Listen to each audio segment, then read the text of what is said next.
Alright, okay, so Polypaint. Just to repeat since the video missed it, you may have noticed when you hit the D key by accident, when you're hitting B, you get something like this where the head turns black or whatever that alternate color in your ZBrush window is. So the reason why it's doing that is because by default there is no color information or there's no material information on your model, right? You have to manually assign that. And the reason why that's helpful is because, you know, in the beginning when you're working and you assign a shader or you assign like a different matte cap and you have different subtools and you're blocking out your character, you've got like a backpack, you've got a belt, you don't want to worry about making each one like matte cap gray or, you know, Zebra mudbox shader one. So that's why all of this works, right? We have two subtools here. We've got the head, we've got the eyes, and I can switch between these. I can change the color fairly easily. But this is just kind of like a global setting. This is not actually attributing anything to any of these subtools, right? Let's go back and let's go back to, I'll do a basic material because that kind of takes things very well, very easily. If you've been playing around with your subtool menu, you've probably hit the paintbrush icon by accident. So this paintbrush icon basically means turn on Polypaint. And when you don't have any Polypaint, and when you haven't manually set any of those, like a matte cap, then it's basically going to fill it with a default, which is your current material and the color, whatever color you have selected, right? The reason why that's kind of important is because, you know, in the past I've had students who didn't like the fact that, let me turn off, I'm going to turn this off by, for example. They didn't like how ZBrush would highlight the active subtool. They just wanted it all white or all black or whatever color they're working with. I don't really recommend that because I need to know what I'm working on.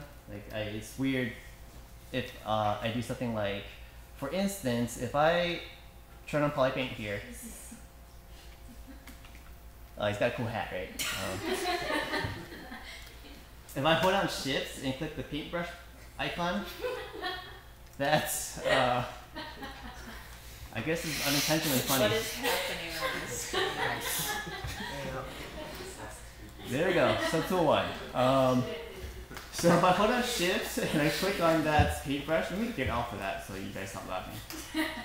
Alright, if I hold down Shift and I click on the paintbrush, that will turn on Polypaint on all visible subtools, right? So now, with this paintbrush icon on, if I switch between my subtools, I can't see any active, there's no graying out, there's no highlighting, right? So basically, when you're ready to start assigning a material, say, for instance, on the eyes, most people use the plastic toy or toy plastic, right? So toy plastic kind of simulates a wet specular surface. And they'll use this on the eyes. How do I organize this? So basically, you know, Polypaint is divided into two categories, right? The matte cap, the material, and then the actual paint itself. And if you notice up here, I've neglected to talk about, in addition to Z add, Z sub, there's M, there's RGB, and then there's mRGB. So I can work on just having the material, right? So for instance, I could, for the head, I can paint on this toy plastic material. Let me turn off Z add. So when you're working in paint, you probably want to turn off Z add or Z sub. Alternatively, you can hit B and then P and then A because there's a paintbrush option. And this basically is a normal brush. It doesn't have Z add or Z sub. It's basically working off RGB. So I'm going to ignore RGB for now. I'll turn on M. because I'm going to paint my material on. So I'll paint this on. You won't see anything until I change the material.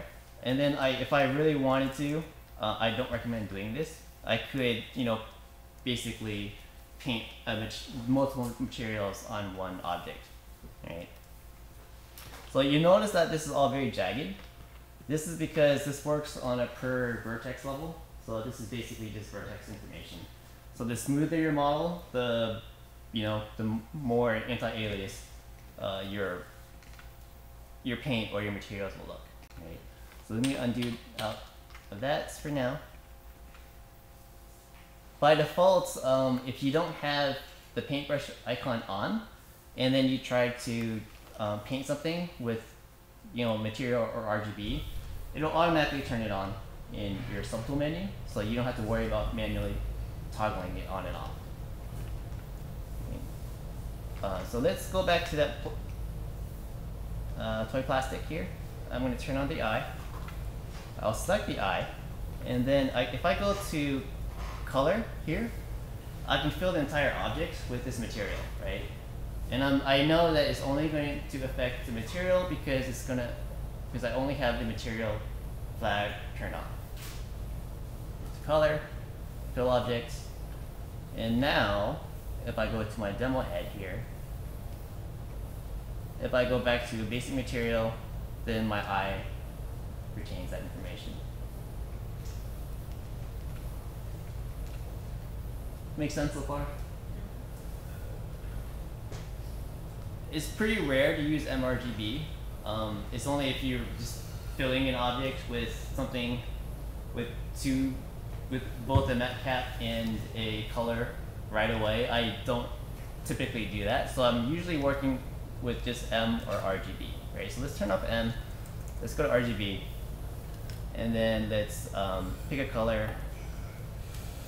Right, so you'll see that when I change my color swatch, everything on my model is still changing as well, because I haven't actively set a color, and I haven't set any information on its head. So just to start with, what I typically do is I go to white, and then I go to color, and I fill the object here. Right, so that way I know what I'm kind of working from. And that way, when I'm changing my color swatch around, my head isn't constantly shifting around, right? I could also just take like a generic flesh tone. I can do a color, and I can do a fill object. Right? This is pretty saturated. Let me brighten that up, and then we'll do something like that. I'll add the saturation as I go along. If I, select a different color here, and then let's say I'm just brushing color on, I could control the intensity, this RGB intensity with the slider, right? So I could have a more subdued effect. I could have a more prominent effect here. Again, all these options are available from pressing the spacebar. So in addition to Z add, Z sub, I have mRGB, RGB, M. And I'm guessing by now you've also noticed that sometimes you're using your hotkeys and you hit something by accident, and then your color swatch changes. That's because the key to color sample, or hotkey to color sample, by default is C. So if I wanted to blend between these, I could color sample C. Or just look at the color swatch right here. It'll go around whatever I'm hovering. So it actually works on the UI as well. So I could, if I wanted to, sample the gray here. If I wanted to sample this whatever color I have on this enormous hat, then I can as well. Right. So let's say he's now hamburger, and he's got like. There we go. Right. So now we're dealing with some issues where this is not a very clean mask. You could subdivide this and then up the resolution on your mesh. I probably wouldn't Dynamesh this. I would just subdivide it. Even if you're working in Dynamesh, you can still hit Control D to subdivide. Right, so if I go to my geometry tab, I can just hit the divide button that will subdivide my model.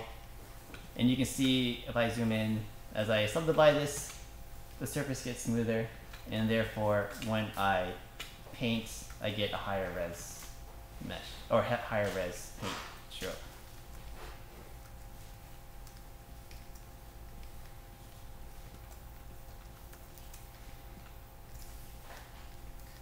Let's see. Yeah, Polypaint is pretty straightforward. It's very limited. I mean, there are other things we could do. Like I could take this, I could add an alpha, and you know, I can like spray. I can spray different colors on. It basically all your brush settings from other sculpting brushes will basically work, just you know, without the Z add or Z sub. You know, we can change this from like a drag rect here. So instead of spraying this, I can just drag it on. I have no idea what I'm painting now. It's just. What have you made? Yeah. Yeah, there we go. He's not sick. He's not sick. Alright, let's see. This is basically all I did for the midterm example. I mean, there are a lot of ways we can push this further. Like, let's say, I'm going to fill this back with white. And this is more of an FYI thing than you have to know it immediately. But if I, what am I doing? If I just fill this with white, let's kind of start over. Something very easy to see. Back in our, our menu here, if we go to masking, I don't remember if I've talked about these options, but mask by AO, mask by cavity, mask by smoothest, peaks and valleys. These are very useful parts of the mesh that we can isolate, right? So let's say, I think the easiest one to showcase is let's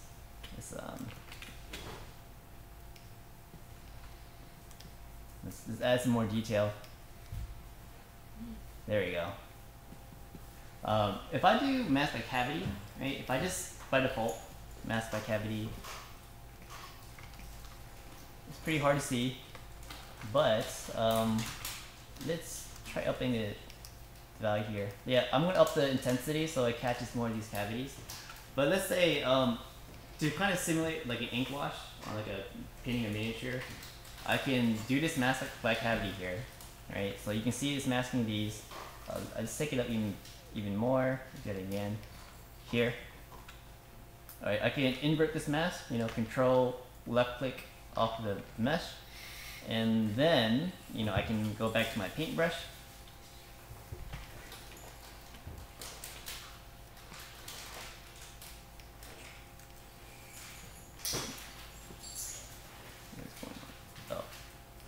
Go back here.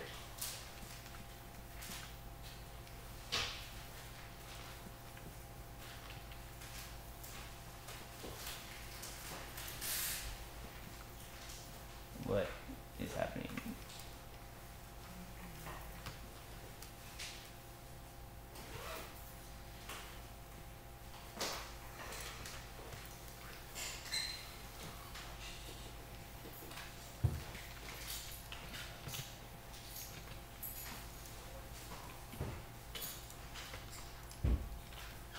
Oh, I'm dumb. Let's step back. I was painting with white. That's probably why. So let's try this again. All right. So mask by cavity. I have all the cavities masked. I can just basically paint this here. And that's isolating just those recesses. Obviously this doesn't look very good, so we could do something less extreme.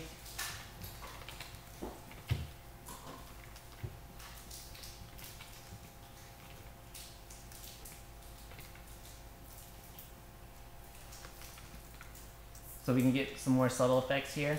You could also, if I control click on the mesh with the mask, I can soften this. If I control alt click, I can sharpen it. So you know, you can feel free to play with these options.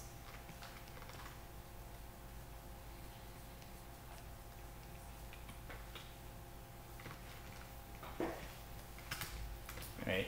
So the smoothing, right? So smoothing will automatically have. Let me just make this more obvious. Right. Smoothing will have. If you hold on Shift, you'll see that it has RGB and then Z add or Z sub. Right. I can turn off the Z add and just have it affect only the.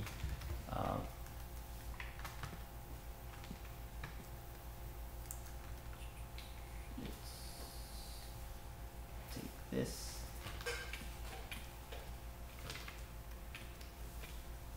So let me take a very solid line here.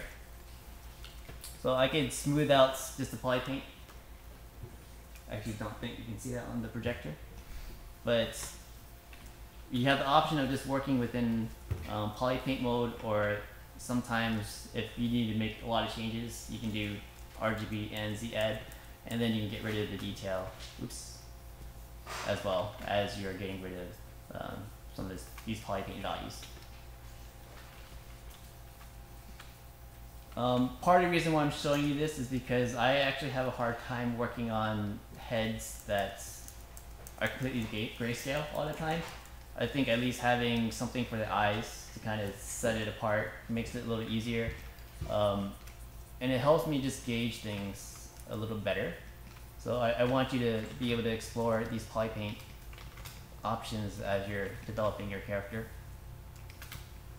If you want to reset everything, right? Let's say you want to get rid of the material in the Polypaint, you just have to go to MRGB, switch back to white, and then fill object with white, and that kind of resets. And now I can, you know, use whatever map cat and not restricted to the one I assigned.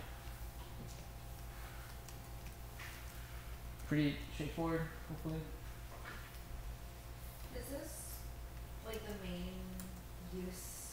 So like paint characters in the industry, is it has been Polypaint, or do they use another program? Oh Lord, no. Oh man, Polypaint is really limited. I would rather use Photoshop than Polypaint. I could do a Ralph in ZBrush with Polypaint and then bake that out, because when you export your OBJ in ZBrush, you will export the vertex color as well, so you can bake that out onto a basic map that you can modify. But mostly people are going to be using Substance or Mari to do the texturing work.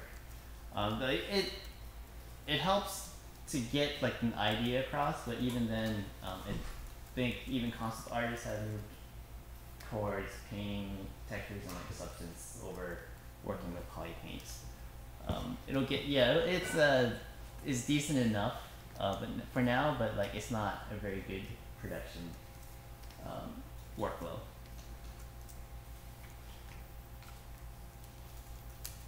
Because, well, maybe to kind of take that a little further, you know, when I'm putting something down, like a red, like this bright red, and I apply the Polypaint, like I can't do levels. I can't like hue shift it very easily, so I have to do that manually, right? So that gets really old really fast when you're working with vertex color all the time.